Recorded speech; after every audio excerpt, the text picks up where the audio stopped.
Hello. Christopher Bailey is a recovery system strategist and a peer support leader based in El Paso, Texas. He works with Project Vida Health Center, a federally qualified health center serving communities across the U.S.-Mexico border, where he helps design integrated programs addressing substance abuse, mental health, and long-term recovery. A certified peer recovery support specialist, trainer, and supervisor, Christopher focuses on peer-led recovery models, harm reduction, justice-involved populations, and building sustainable, community-centered systems of care.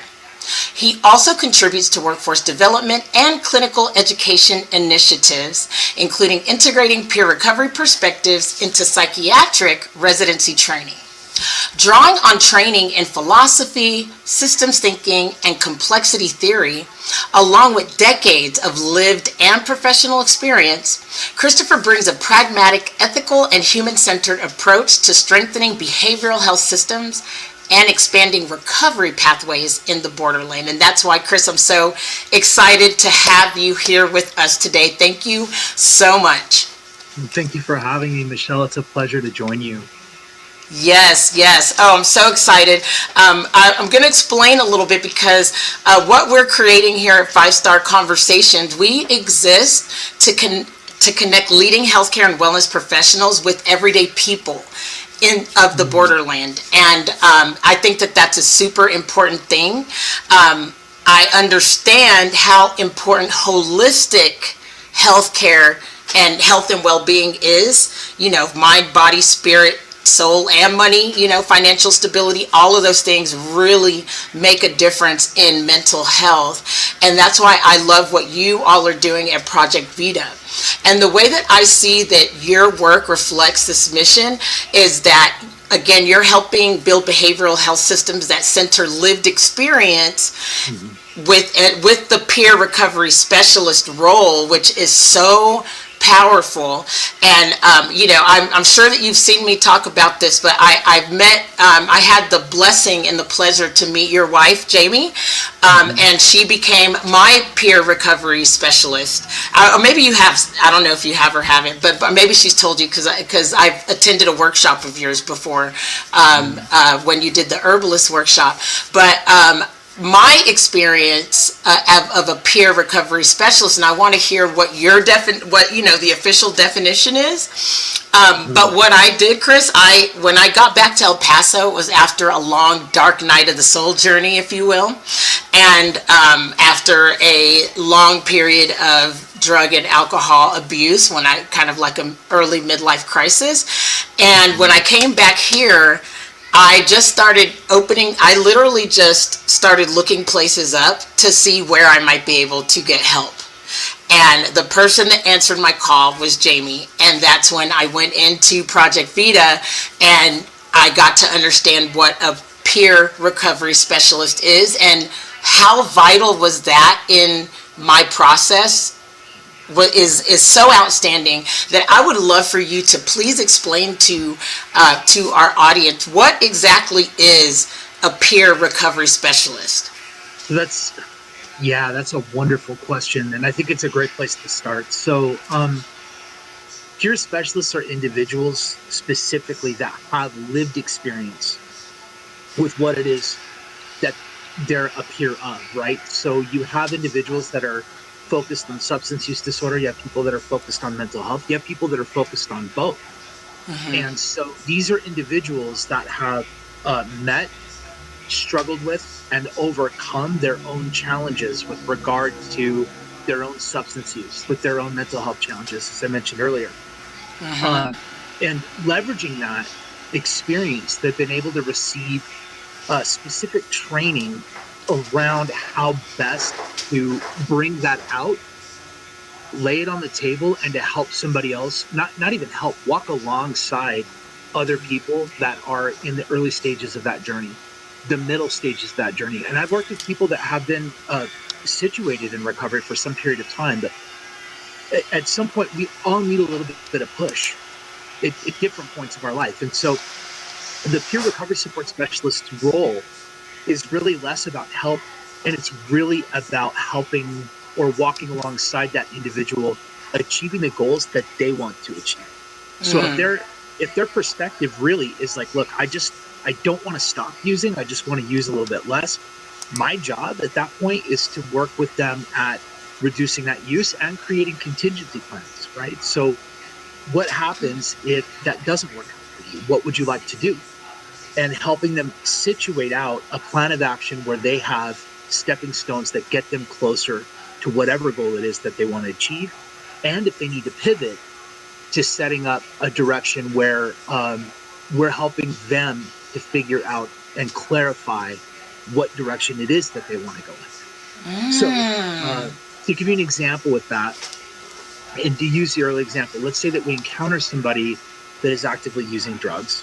Okay. And their statement to me is, look, I have a problem with this particular drug. I don't want to stop using these.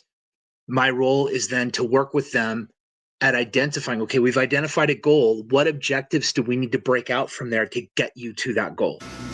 Right? Wow. Like maybe we need to track how much you're using, how often you're using it, maybe how much you're spending, and to see if we can start to dial back on that. We come up with, like, we work together at developing that plan. It's all written down. And then from there, we might come up with some contingencies. If this is not something that you thought it was going to be, where do you want to pivot? How do you want to pivot? And what do you want to do about it? Right? Helping them even have, maybe they don't know. It's having a conversation around that develops some motivation to engage with the change, or at least the thinking about the change. They may not have it done. So the subsequent meetings can be about shaping out those contingencies.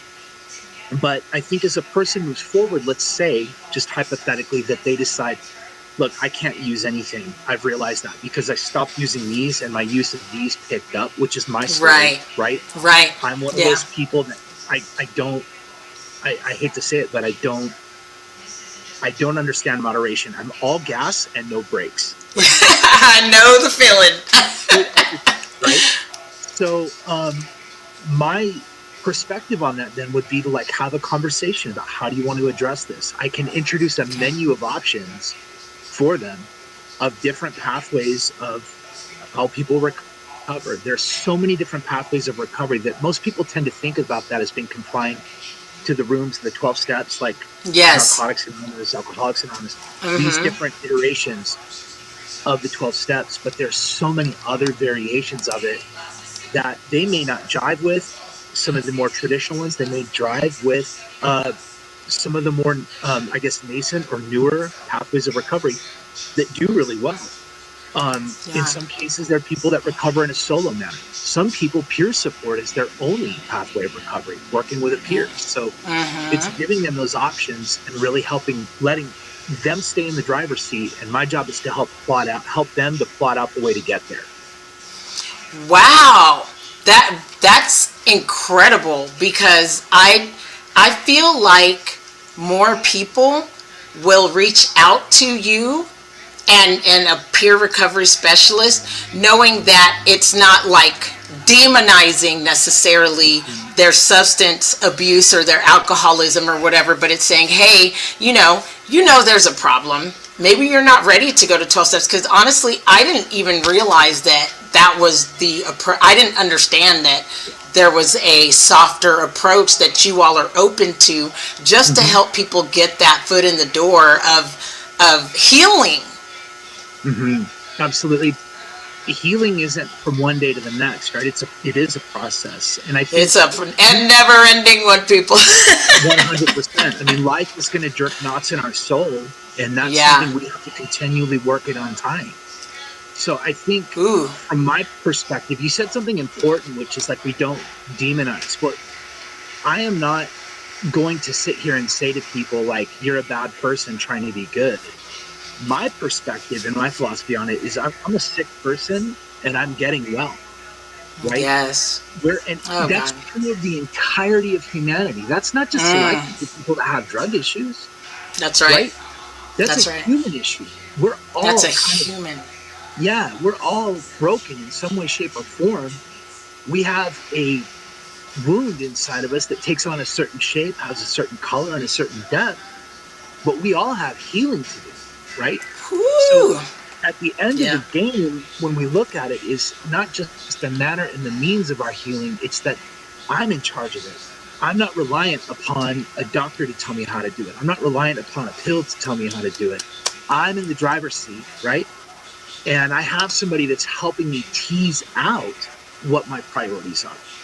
I think something Yes. else that's important to recognize about I'll tell you my story about my own drug use is it it kept me from blowing my head off until it became the reason I wanted to blow my head off. In other words, it Mm, wasn't a problem mm. until it became a problem, right? It, Like, it was fun until it wasn't. That's what I love. yeah, it was That's it what was I a love to say. coping skill. It was some of the funnest times until it Mhm. wasn't.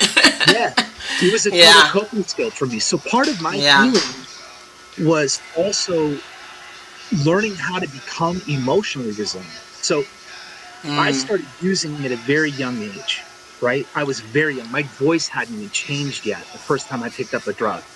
mm, And I used all gas and no brakes from then on. And so by the mm-hmm. time I entered into recovery, here I am in a grown man's body, but I'm reacting emotionally to the world like a child because I had not done any of the emotional and spiritual growth necessary. I was feeding all of that to my addiction. Well, you feed something like that, what's going to happen? It grows. It's gonna grow. And I had Because big that's where you feelings, were so it probably was getting getting big your. meals. Oh, I'm so sorry. I didn't mean to cut you off because I didn't hear what you said. What was that last thing you said? I said, I have big feelings, so it was getting big meals. Ooh. Are you a rapper? No. Are you an MC, Chris? Because yes, I understand that. And that's so interesting. I love everything about the way you just spoke that out because it's so true. And I think one of the hardest parts, Chris, and I would love to, hear you speak to this and how you're focusing on the holistic approach of the human. Like you're saying, this is a human issue. It's not an Mhm. addiction issue.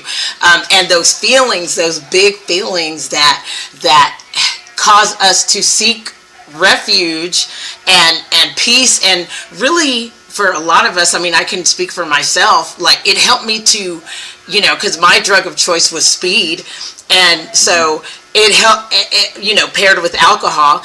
And it helped me to talk, like to open my mouth and not, you know what I mean? And to just be more, Mhm.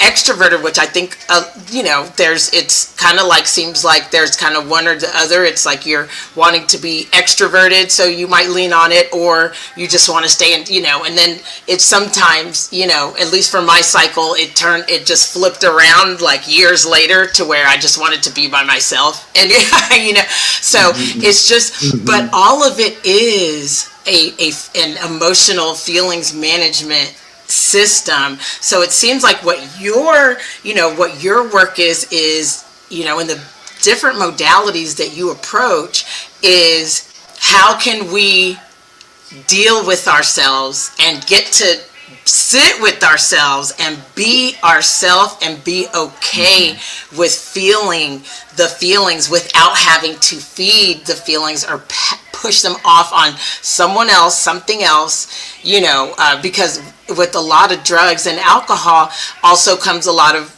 codependency, a lot of shame, guilt, you know, blowing things out of proportion, which makes us Mhm. then want to retreat. So, when did you get an idea of okay, you know what? First, let's talk about if you're okay with that. Just what was there one thing that kind of made you switch the your or turn the switch and be like, okay, this needs to stop, or were you just like, did you just get bored, were you scared, like what, how did that work out, just for the people listening, maybe they can relate. That's a really, man, that's a deep question. So my experience, and I had described it right, like I had done so much work cultivating uh, something that could hold and manage my emotions for me, where I didn't have to do the work.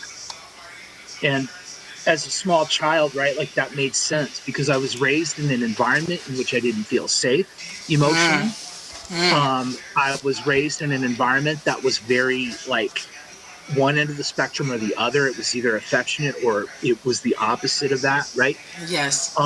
And so that lack of the sense of safety, for me, the drugs and the alcohol created this relationship in me where I was able to dump all of my anxiety, all of my fear, all of my anger, all of that into the addiction.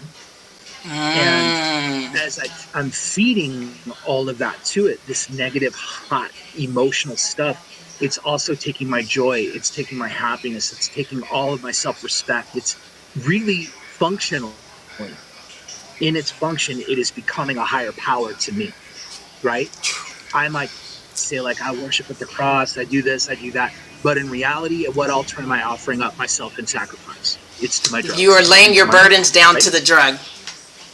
Yeah. So at the end of the day, for me, I watched all this stuff evaporate, all the stories that Peter Carroll, who's an author, says that the ego is a fortress that we build against reality.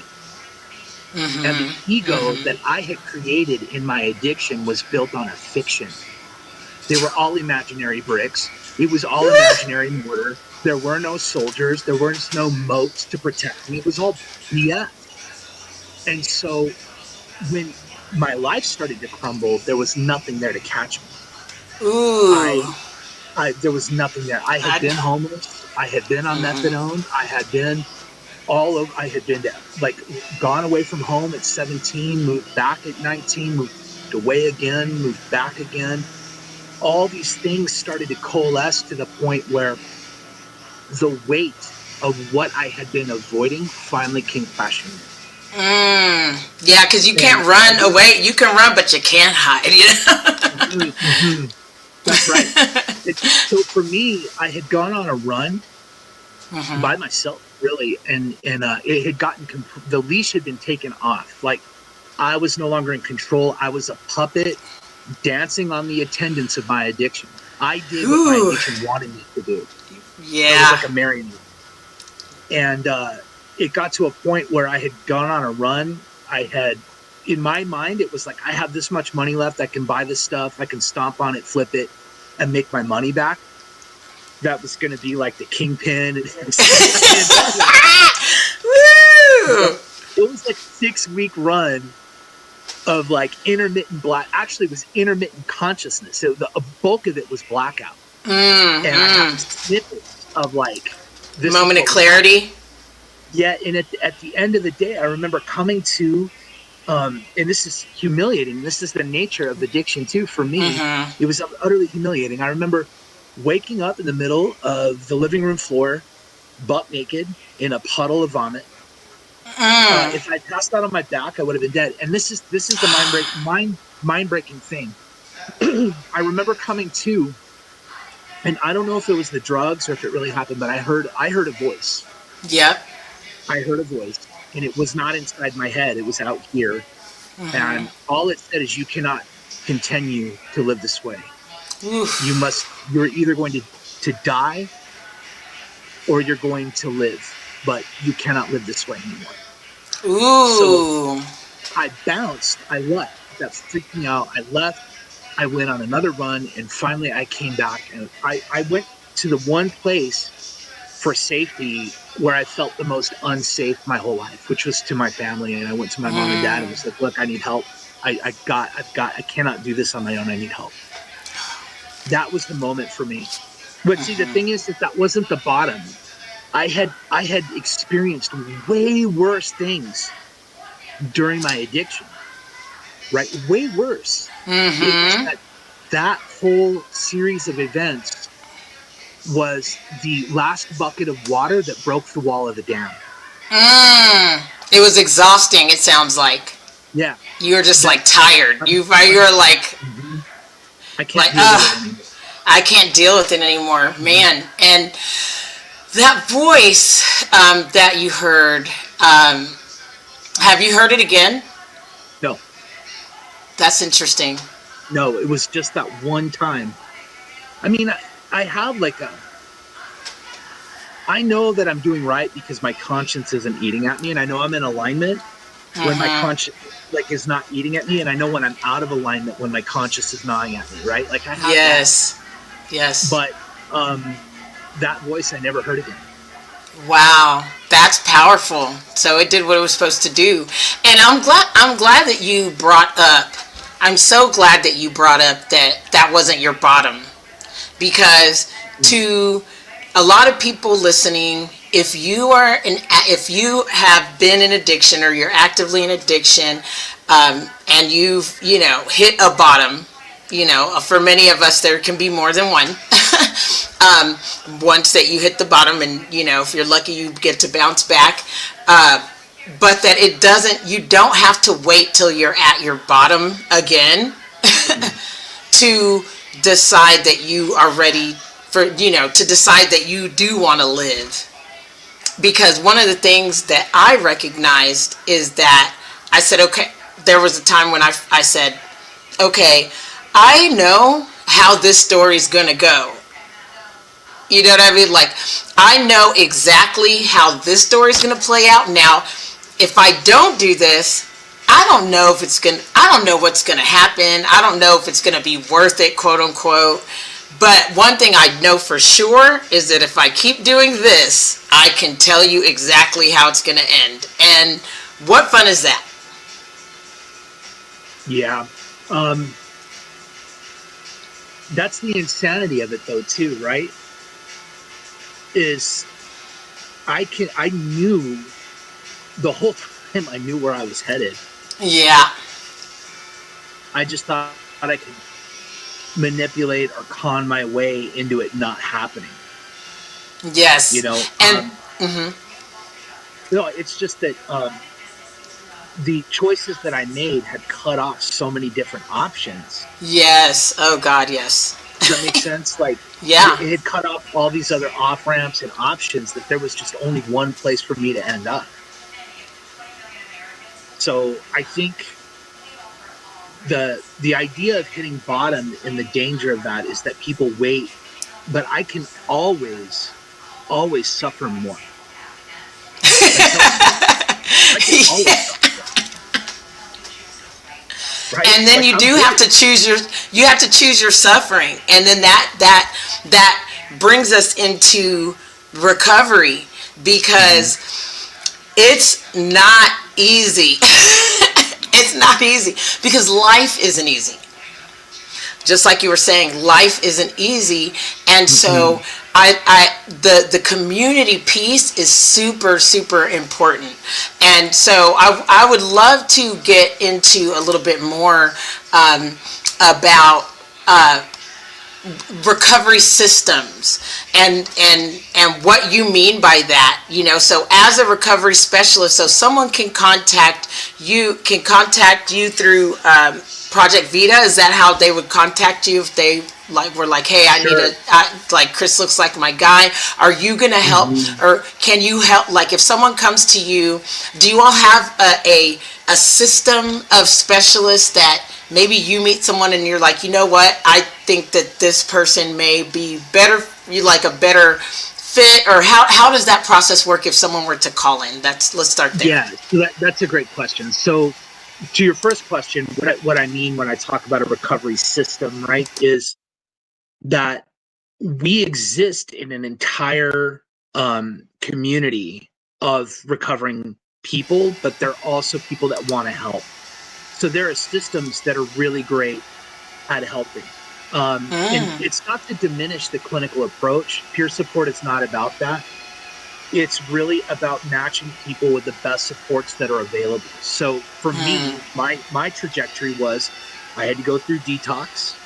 Okay. I needed to be put up on ice someplace where I could be in the middle of nowhere and not have anywhere to go, because if I were in the city, I would have bounced, I would have left. Yeah. Right. I needed the recovery community of people that had the lived experience around me, that were active, that were speaking a specific kind of language that I was learning, and that adhered to a common goal, which was recovery. We all were going to recover together. And that we had a common trajectory. So there's that part of the community. Okay. Then you have like the connective tissue, right? Which are the peer supports. The peer supports can not just help you plan, but they have a whole like milieu of resources available to them that other people may not know about, that they can connect you to. So they can connect and advocate for you in terms of counseling, in terms of psychiatry. Maybe you've never been to one of those sessions before. They can actually go with you in to Oh, meet your wow. psychiatrist, in to sit with you in counseling if that's what you need in that moment. They can navigate other systems of support that help more with the material aspects of it. They can get you connected with maybe you need help with food, right? Maybe you need help with clothing. Maybe you need help with job retraining. Maybe you need help with getting a certification for this particular line of work. They warehouse Okay. all of those kinds of resources. So a peer support is not only connective tissue, but they're a great tool in helping people learn about what's available.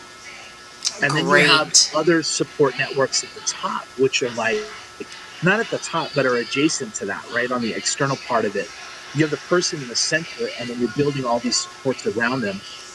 You have counseling available. Some people are want to go see a psychiatrist. They want to try medication.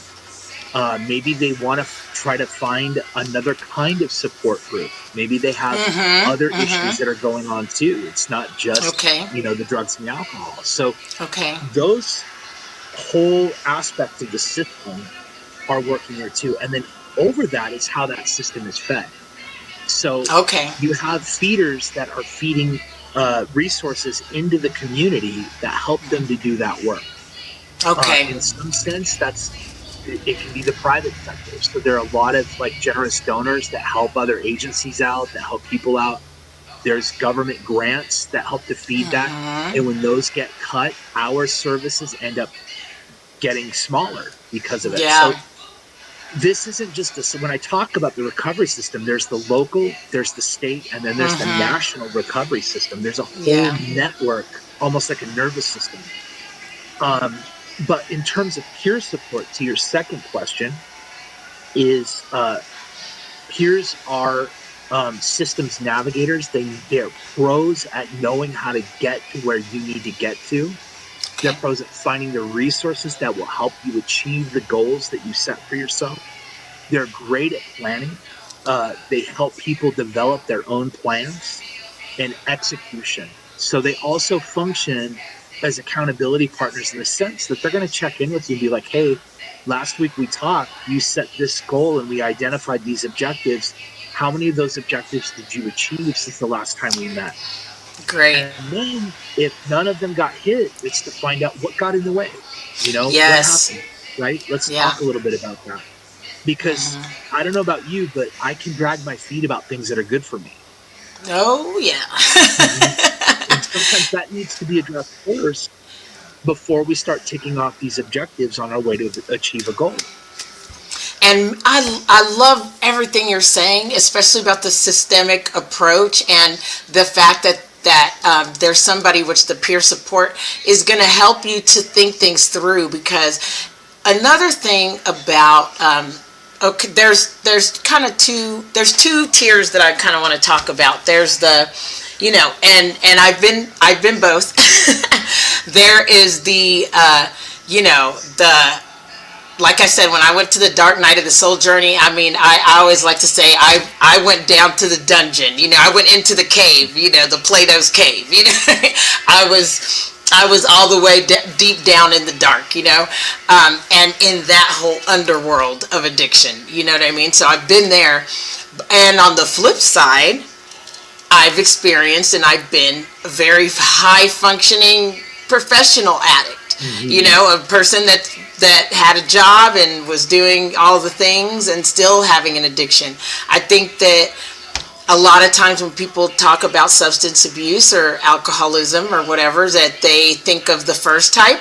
They think of the former. They think of, oh, it's the people on the streets or whatever.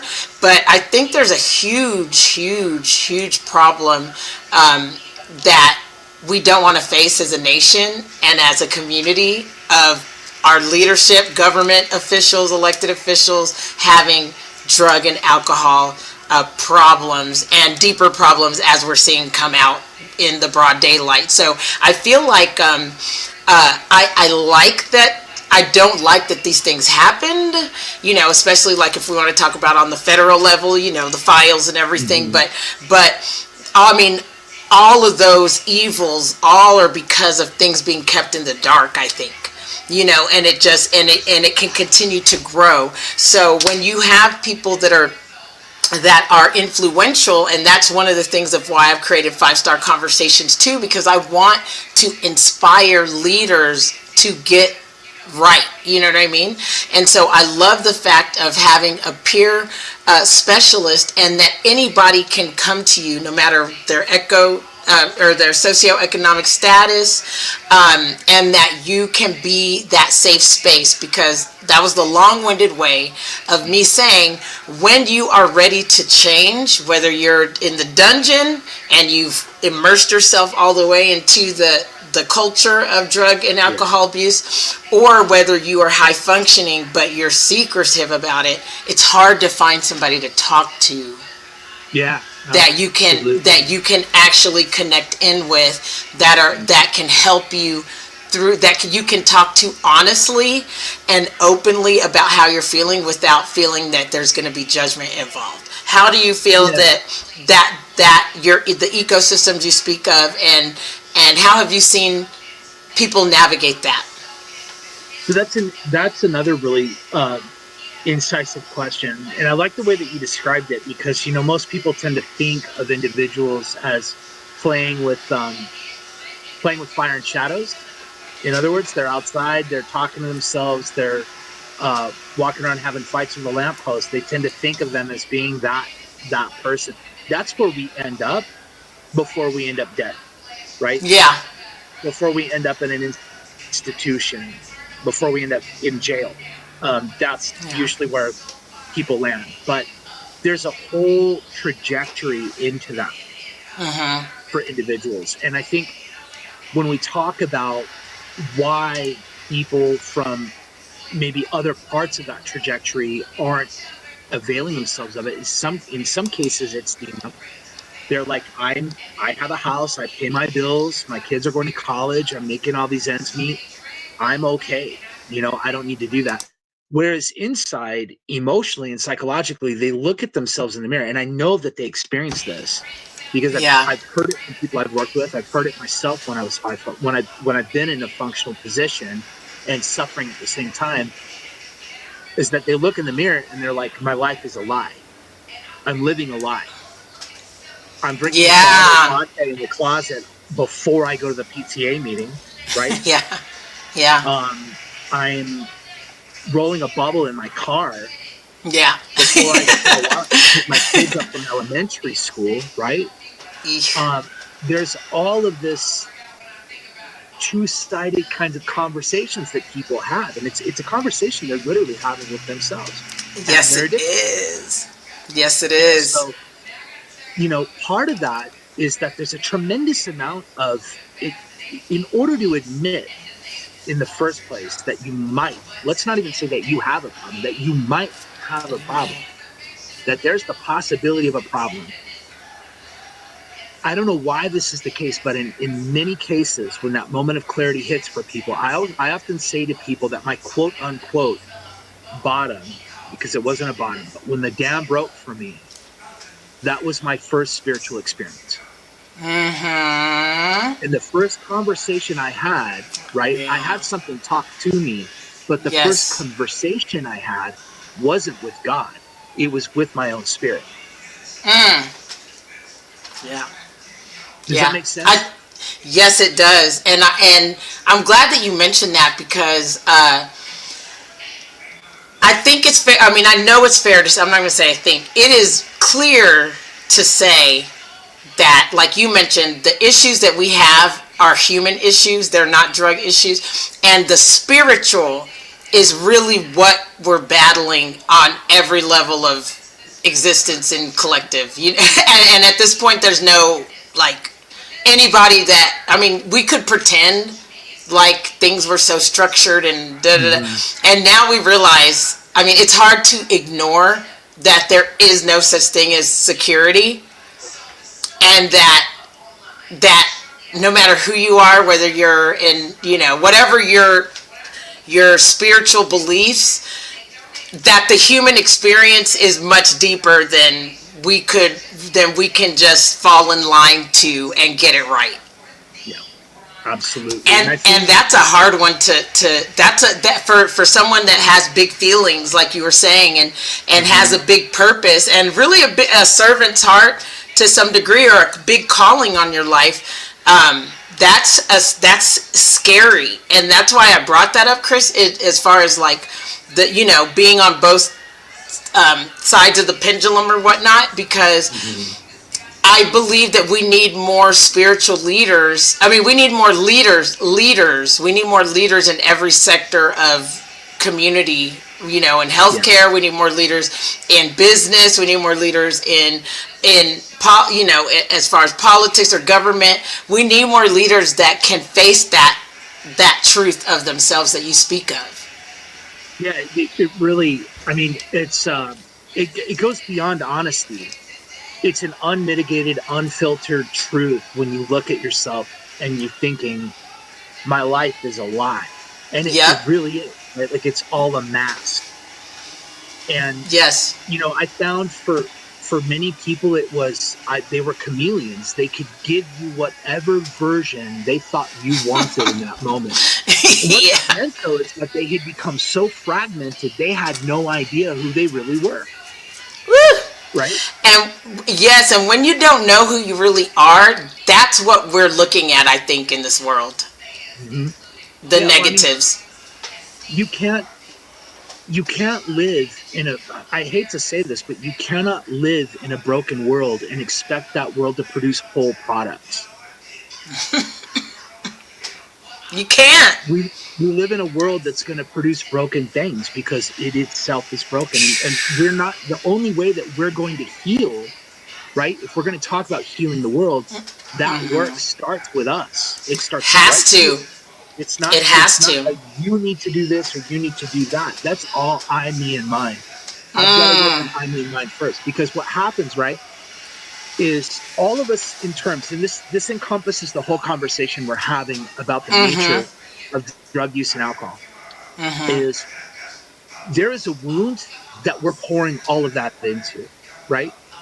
So if you think about it, we structure our entire lives in response to that wound. Oof.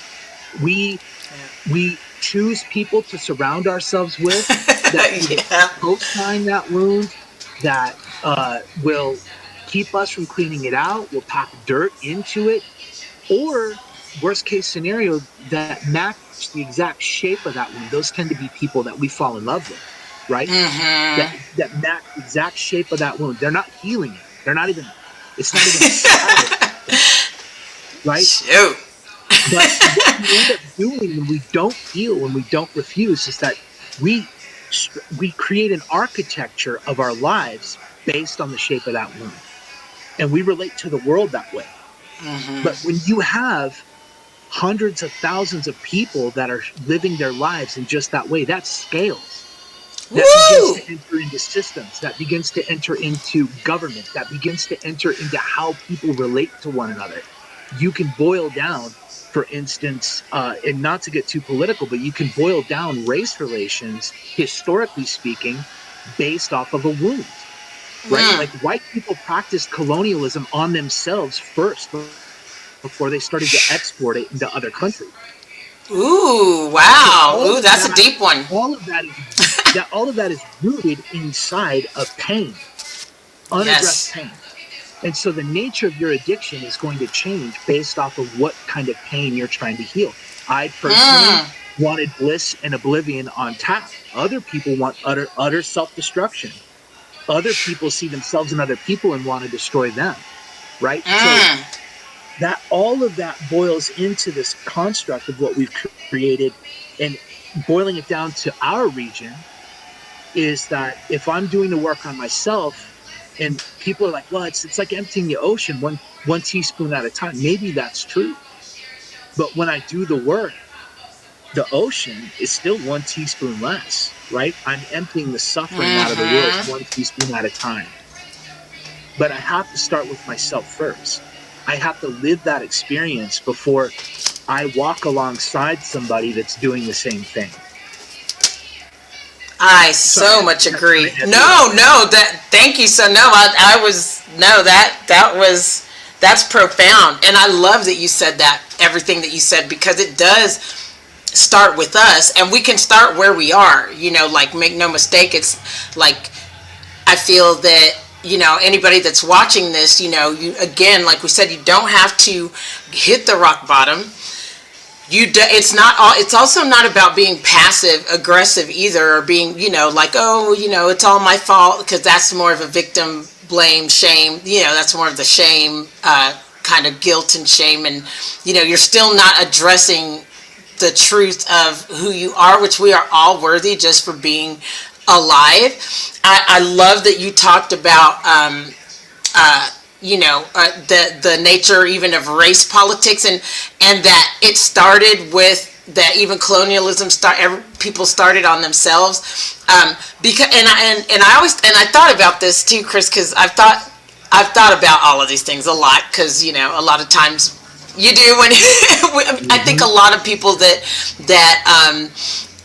that's something I do want to say too. Most of the people that I've known, I can only speak on my experience, I guess, but most of the people that I've known that have been, really deeply addicted to strong, drugs or alcohol, whatever. They're some of the most empathic people, some of the most wise people I've ever met. Honestly, so smart. Like, the circles in the dungeons I was running in, they knew about the whole, I don't know how, but they knew about the whole Epstein thing and all that way before, like 20 years ago, they were talking about this. And I'm like, you guys are crazy.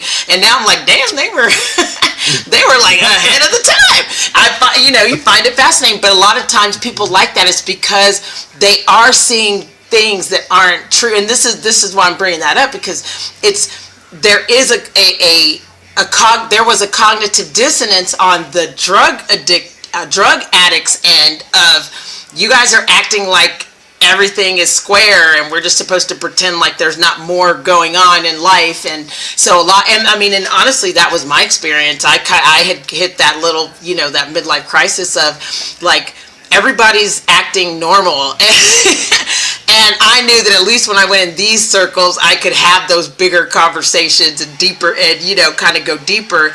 And so, like, what you were talking about with history, and it made me think of how one of the things that had come up for me during my throughout this journey of healing, like you said, because it is a spiritual, that's when you realize it's a spiritual journey, and it's not just a drug addiction, but it's actually a spiritual journey that you're on.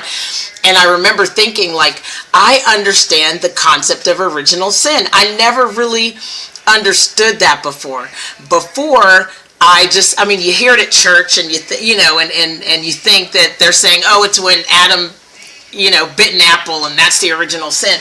But it actually is kind of conceptually and philosophically deeper than that, because what it's really saying is that, and then it goes back to what you were saying about that, it really comes back to us and healing ourselves, because every transgression really goes back to an original one. Every evil, every time someone has done something horrible, you can almost always point it back to something else that happened to them, So it's like a domino effect. And does that mean, they shouldn't have consequences? Or no, that's not the point. The point is, if it's a spiritual journey and we're here to liberate our own life in a healing journey of recovery, is so that we can experience our own soul's liberation and not be tied to like you said, let any drug not be a puppet to anyone, including by choice or by force. It allows us to become sovereign, and I believe in that sovereignty, we really have a chance to lead from a pure place, like you were saying, that unfiltered, pure truth. But when you distort that with drugs and alcohol, and you have that imposter syndrome that you spoke of, it makes it very hard to stand strong as a leader? Yeah. What do you think about Yeah. that? I think so. You said a few things there, I think, that are really, really important. And one of the things I think that the trajectory of is when we talk about the genealogy of pain, it's not necessarily the forgiveness of sin, it's the genealogy of pain. And it's the genealogy, the Ooh. history or the archaeology of humanity's pain, right? Ooh, I'm writing So that one down. That's good. yeah, when we talk about like the way that we proliferate pain in the world, the way that we push it out into the world to try to heal it inside of ourselves, we end up just wounding ourselves over and over and over again, right?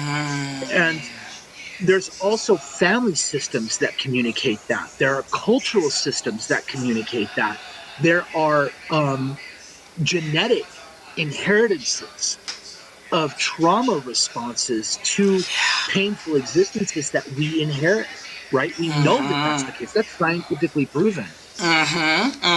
So the choice then for us is to either try to ignore it and continue to proliferate the pain into the world, or to heal it, which is really to say, I'm either going to be broken, a broken human being, or I'm going to be a human being that is broken open. When I'm broken open, I'm able to navigate and descend into the wound to find out where my healing is calling me. There's a piece that I wrote not too long ago. It's on the Substack that's trailing on the bottom of the screen, but it's about the gravity of Wonderful. grace, right? And when we talk Sounds good. about grace, we tend to think about it in these Judeo-Christian terms, and grace is something that is far more ancient. It's just as ancient as pain. It's just as ancient as pain. Ooh, As that's long good. as humans have been feeling pain, we have been experiencing the gravity of grace. And it's in that potential for healing in that moment. And that's when that moment of clarity hits for us. We're stripped of all the trappings of ego. The fortress is no longer there. There's no more running. There's no more escape from that experience. When we look ourselves fully in the mirror and we say, I cannot live this way anymore. I have to do something different. The difference starts for us. For me, it doesn't start up here intellectually.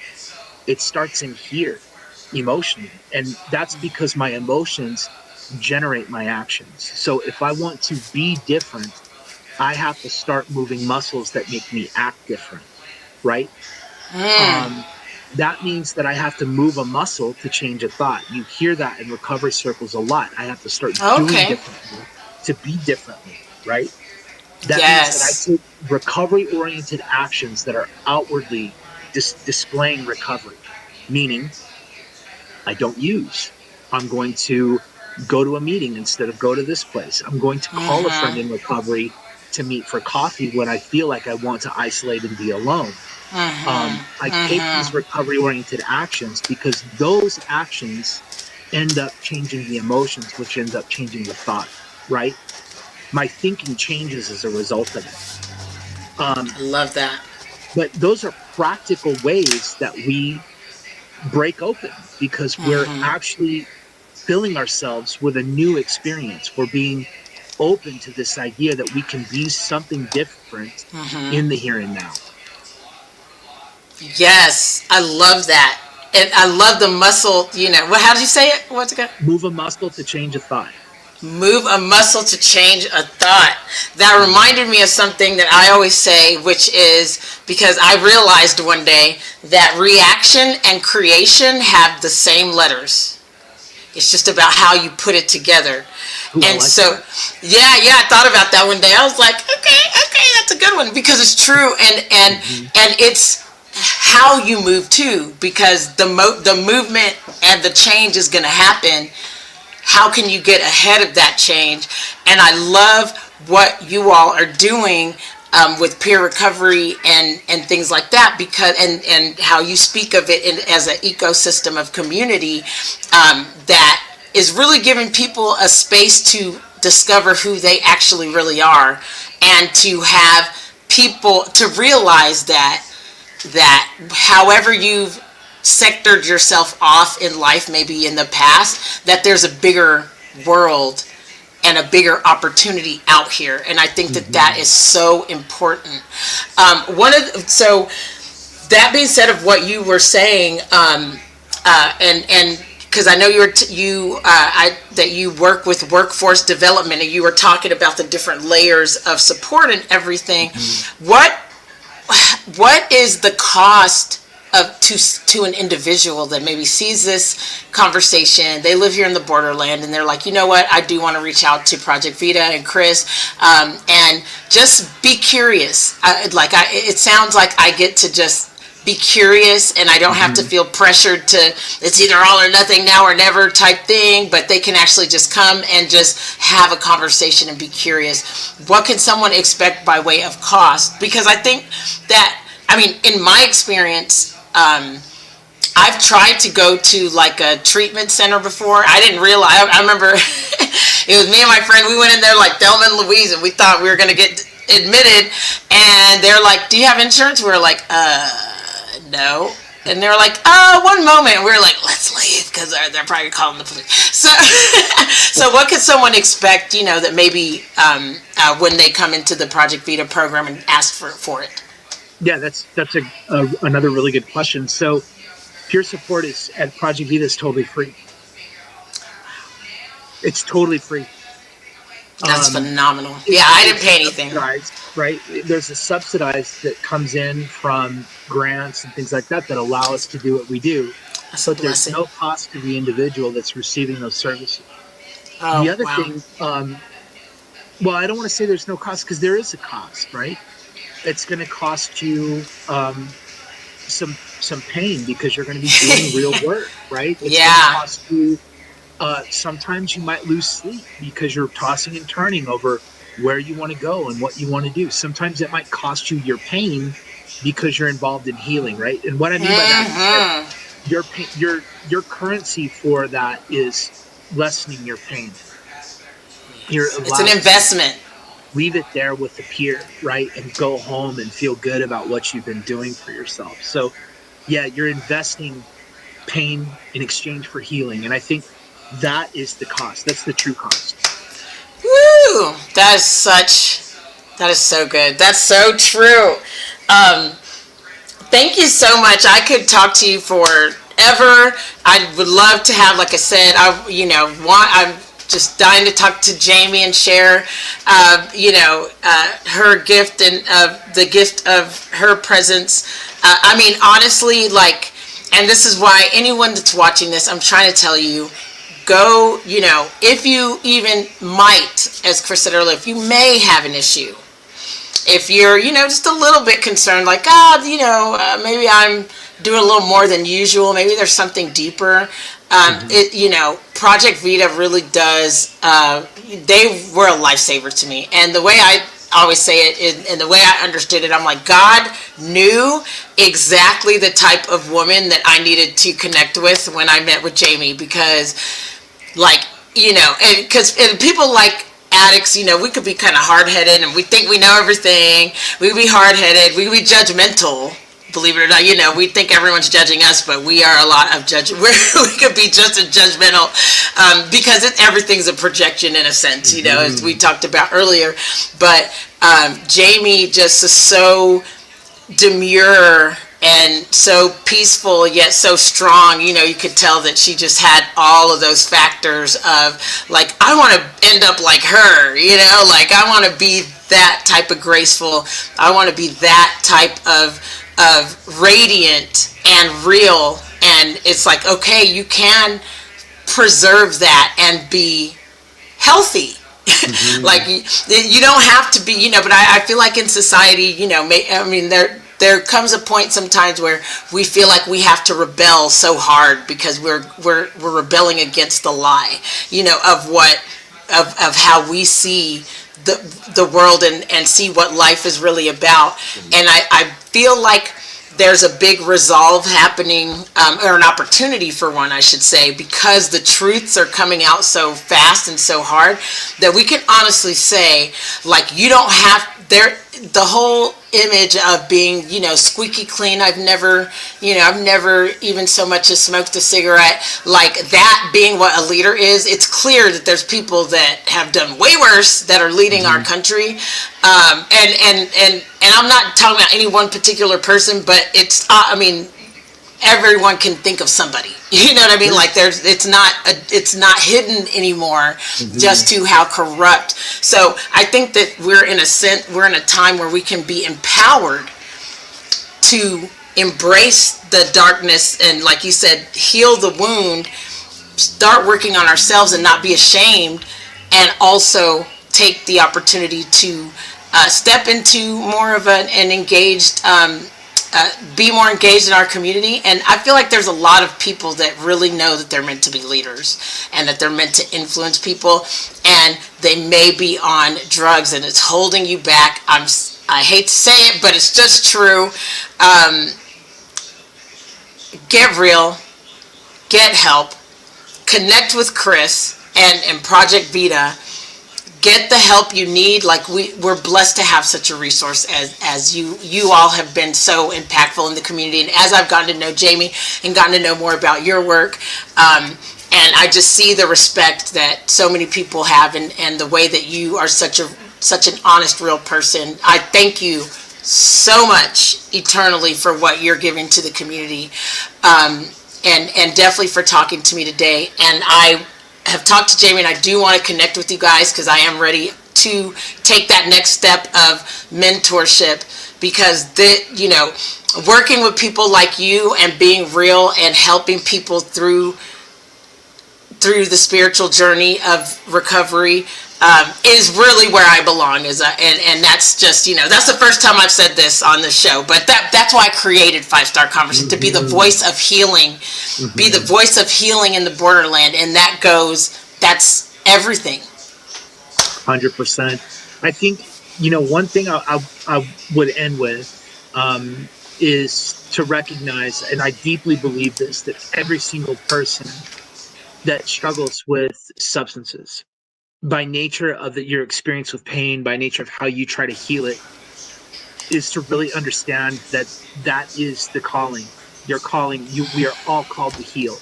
And the reason we're called to heal is because we are called to be there for other people that are experiencing the same thing, right? Like, it's my firm belief, if you look at any spiritually awakened individual, from Buddha to Muhammad to the prophets, to anybody, right? We're talking about Moses, Jesus, whatever.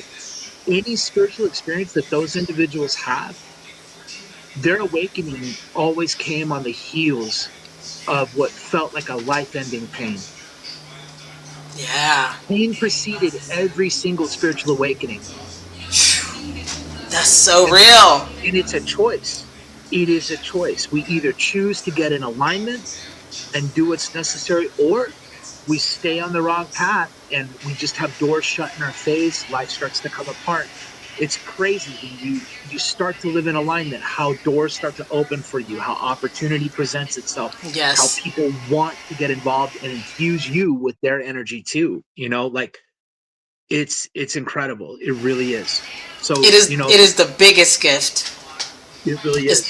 And so what, okay, we have here, I want to make sure everybody, if you've been watching, and when you watch this, you'll see the letters w.substack.com. That is Chris's Substack, so it's his newsletter. Highly recommend that you read that. I have not had a chance to read it yet because I'm finishing this big project, but I can't wait to not only read your newsletter, but to connect with you and Jamie, and find out how where I fit in as far as that goes, and continue my recovery journey, and also help lead the path alongside such incredible people.